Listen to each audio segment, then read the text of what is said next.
کسی گاؤں میں ایک بڑا ہی سمجھدار آدمی رہتا تھا۔ گاؤں کے سب لوگ اسے بڑا مانتے تھے اور اپنی روزمرہ کی پریشانی اور مسائل کا حل معلوم کرنے کے لیے، مشورہ کرنے کے لیے اس کے پاس آیا کرتے تھے۔ ایسے ہی ایک دفعہ ایک نوجوان آدمی جس کی عمر تقریباً 30 سال تھی، اس کے پاس آیا اور اپنی پریشانی بتانے لگا۔ بابا جی، میں بہت پریشان، اداس اور دکھی رہتا ہوں۔ میں زندگی سے بالکل نا امید ہو چکا ہوں۔ مجھے لگتا ہے جیسے زندگی میں کچھ بھی باقی نہیں رہا، جیسے میری زندگی کا کوئی مقصد ہی نہیں ہے۔ آپ پلیز میری مدد کریں اور مایوسی کی اس دلدل سے مجھے نکالیں۔ بابا جی نے کہا، میں تمہاری مدد ضرور کروں گا، لیکن پہلے مجھے یہ بتاؤ کہ خوشی اور دکھ کے بارے میں تم کیا جانتے ہو؟ کیا رائے رکھتے ہو کہ کس چیز سے تمہیں خوشی ملتی ہے اور کیا چیز تمہیں دکھی کرتی ہے؟ دکھ کا مطلب اصل میں تمہارے لیے ہے کیا؟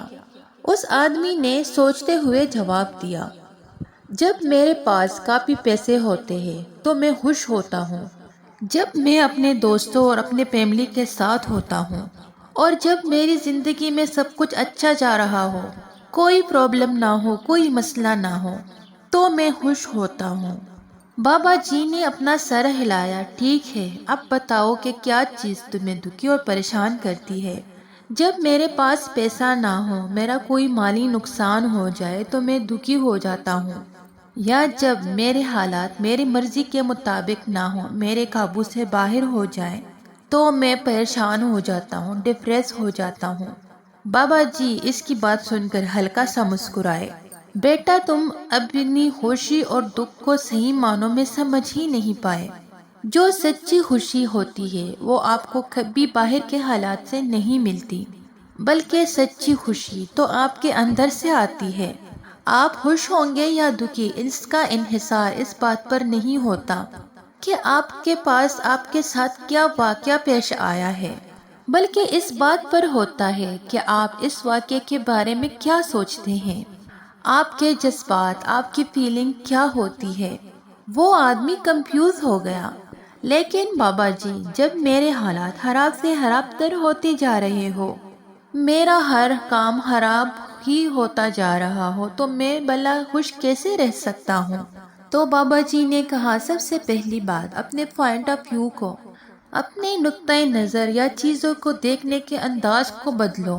اور دوسری بات یہ کہ ان چیزوں پر فوکس کرنے اور ان چیزوں کے بارے سوچ کے بجائے جو چیزیں تمہارے پاس نہیں ہیں، تمہاری زندگی میں جو کمیاں ہیں، ان کے بارے سوچنے کے بجائے ان چیزوں پر فوکس کرو جو تمہارے پاس موجود ہے۔ اپنی زندگی کی خوشیوں اور اچھائیوں پر فوکس کرو۔ اور تیسری بات کہ پرابلم، مسائل ہر کسی کی زندگی میں ہوتے ہیں۔ کچھ لوگ ہوتے ہیں جو ہر وقت اپنے مسائل کا رونا ہی روتے رہتے ہیں، میرے ساتھ یہ ہو گیا، وہ ہو گیا، میں لٹ گیا، برباد ہو گیا۔ وہ اپنے مسائل پر فوکس کرتے ہیں، اور کچھ لوگ اپنے مسائل کے سلوشن پر فوکس کرتے ہیں۔ وہ رونا نہیں روتے، وہ سوچتے ہیں، اچھا اب یہ پرابلم آ گئی ہے تو اس کا حل کیا نکل سکتا ہے، وہ اس کا حل نکالنے میں لگ جاتے ہیں۔ ان کی اپروچ سلوشن انٹرڈیوڈ ہوتی ہے۔ اور آخری بات یہ کہ ہمیشہ یاد رکھو، زندگی میں کچھ بھی پرماننٹ نہیں ہوتا۔ جس طرح موسم بدلتا ہے، اسی طرح وقت بھی بدلتا رہتا ہے، ہمارے حالات بھی بدلتے رہتے ہیں۔ آج اگر برا ہے تو کل اچھا بھی آئے گا، یہ وقت ہی تو ہے، یہ رخ توڑی جائے گا۔ اس لیے اگر آپ اس حقیقت کو سمجھ جاؤ گے اور مستقبل کے بارے پریشان رہنے کی بجائے اپنے آج پر زندہ رہو گے تو خوش رہو گے، سکون میں رہو گے۔ اس آدمی کو یہ بات سمجھ آ گئی کہ انسان خوش یا دکھی اپنے حالات سے نہیں، بلکہ اپنے سوچنے کے انداز سے ہوتا ہے۔ اس نے اپنی سوچ کو مثبت کر لیا اور اپنی زندگی میں موجود مثبت چیزوں پر فوکس کرنا شروع کر دیا۔ اس کو یہ سمجھ آ گئی کہ انسان کے پاس یہ طاقت ہے، اختیار ہے کہ وہ اپنی سوچ، اپنے جذبات پر قابو رکھ سکتا ہے، انہیں کنٹرول کر سکتا ہے۔ اس لیے آہستہ آہستہ اس نے اپنے سوچ کے انداز کو بدل لیا اور خوش رہنا شروع ہو گیا۔ اس کی زندگی بدلنا شروع ہو گئی۔